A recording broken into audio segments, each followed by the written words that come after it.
बच्चों, आज के सबक में हम आप लोगों को क्या पढ़ाएंगे?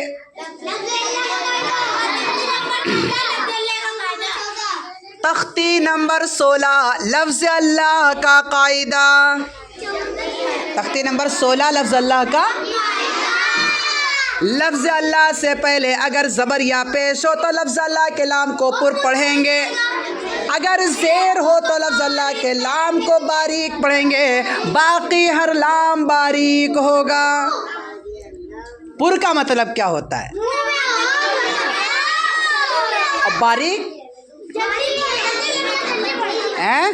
बारीक का मतलब क्या होता है? देखो माशाअल्लाह, उमर कितना अच्छा बच्चा, इसने बता दिया बारीक पढ़ना किसको कहते हैं। पतली आवाज़ करके पढ़ना उसको बारीक करके पढ़ना कहते हैं। और बाकी बच्चों ने बता ही दिया कि पुर करके पढ़ना किसको कहते हैं। मुंह में आवाज़ भर के पढ़ने को पुर करके पढ़ना कहते हैं। अब एक बार सबक फिर से देखिए। तख्ती नंबर 16 लफ्ज़ अल्लाह का कायदा। लफ्ज़ अल्लाह से पहले अगर ज़बर या पेश हो तो लफ्ज़ अल्लाह के लाम को पुर पढ़ेंगे। अगर ज़ेर हो तो बारीक पढ़ेंगे। बाकी हर लाम बारीक होगा। तो आप लोग याद कर लेंगे, इसको याद कर लेंगे जी। तब इसके बाद देखिए, लफ्ज़ अल्लाह से पहले ज़बर हो उसकी मिसाल लिखता हूँ मैं। देख लीजिए, ये आपके सामने लफ्ज़ अल्लाह से पहले ज़बर की मिसाल लिख गई। जैसे इन्नल्लाह। अब इसको कैसे पढ़ेंगे? इन्नल्लाह। लफ्ज़ अल्लाह से पहले ज़बर है। लफ्ज़ अल्लाह से पहले ज़बर है, इसलिए लफ्ज़ अल्लाह के लाम को पुर पढ़ेंगे। पुर का मतलब हाँ, इन्नल्लाह। ऐसे ही देखिए, ये काफ अलिफ ज़बर का, लाम लाम ज़बर लल, क़ाल लाम खड़ा ज़बर ला, क़ाल अल्लाह, हा पेशु क़ाल अल्लाहु। अब इसको कोई पढ़े इन्नल्लाहा, लाहा, तो ये लाहा सही है। और क़ालल्लाहु सही है। हाँ, कैसे सही है? इन्नल्लाह, मुंह में आवाज़ भर के, क़ालल्लाहु, मुंह में आवाज़ भर के। ऐसे तीसरी मिसाल देखिए, समीअल्लाहु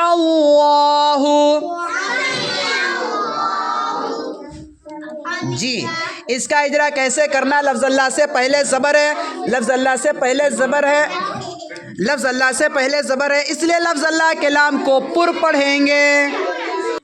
अब इसके बाद देखिए, लफ्ज़ अल्लाह से पहले अगर पेश हो तो उसकी मिसाल क्या होगी? हा पेश हु, दाल वाव पेश दू, हुदू, दाल लाम पेश दुल, हुदूदुल, लाम खड़ा ज़बर ला, हुदूदुल्लाह, हा ज़ेर ही, हुदूदुल्लाही, हुदूदुल्लाही, हुदूदुल्लाही। अगर पढ़ेंगे हुदूदुल्लाही तो कैसा रहेगा ये? हाँ, ये क़िरत के क़वाइद के एतबार से ये सही नहीं है। मीनिंग में तो कोई चीज़ चेंजिंग नहीं होगी, ठीक है, लेकिन एक खूबसूरती होती है कुरान पढ़ने में। वो कैसे होगी? क़िरत के क़वाइद के एतबार से आप पढ़ें। आप नूरानी कायदे के एतबार से सही पढ़ लें तब भी आपकी क़िरत अच्छी हो जाएगी। तो हुदूदुल्लाही, पारे 2 में आप पढ़ेंगे वतिल्का हुदूदुल्लाही, है ना। तो वहाँ पे हुदूदुल्लाही के बजाय आप हुदूदुल्लाही कहें, हुदूदुल्लाही, तो ये सही नहीं है, क्योंकि लफ्ज़ अल्लाह से पहले पेश है, इसलिए लफ्ज़ अल्लाह के लाम को पुर पढ़ेंगे। ऐसे देखिए दूसरी मिसाल, या पेश यू, रा या ज़ेरी, युरी, दाल लाम पेश दुल, युरीदुल, लाम खड़ा ज़बर ला, युरीदुल्लाह, हा पेशु, युरीदुल्लाहु, युरीदुल्लाहु। लफ्ज़ अल्लाह से पहले पेश है। लफ्ज़ अल्लाह से पहले पेश है, इसलिए लफ्ज़ अल्लाह के लाम को पुर पढ़ेंगे। अगर लफ्ज़ अल्लाह से पहले ज़ेर हो तो लफ्ज़ अल्लाह के लाम को बारीक पढ़ेंगे। उसकी मिसाल देखिए, जैसे बा ज़बर बा, लाम लाम शेर लिल, बलिल लाम का ज़बर ला, बलिल्ला हाँ पेशु बलिल्लाहु। अब इसको अगर कोई पढ़ता भाई थोड़ी देर खामोशी के साथ बैठ जाइए, उसके बाद 10 मिनट पढ़ाते हैं, उसमें भी तुम लोग परेशान करते हो जी।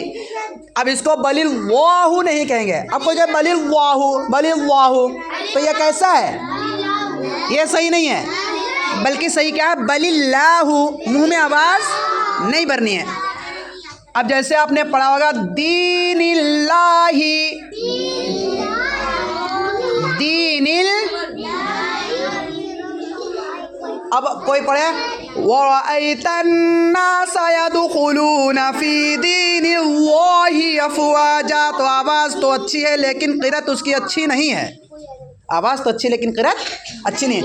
क्यों? वो पढ़ा फी दीनिल्लाहि, तो वाही नहीं होगा, यहाँ क्या होगा? फी दीनिल्लाहि अफ़वाजा, फी दीनिल्लाहि, दीनिल्लाहि यानी लफ्ज़ अल्लाह के से पहले ज़ेर है, तो इसलिए लफ्ज़ अल्लाह के नाम को बारीक पढ़ेंगे। तो ये आज आप लोगों का सबक था लफ्ज़ अल्लाह का कायदा।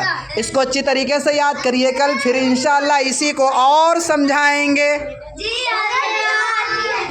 समझ गए?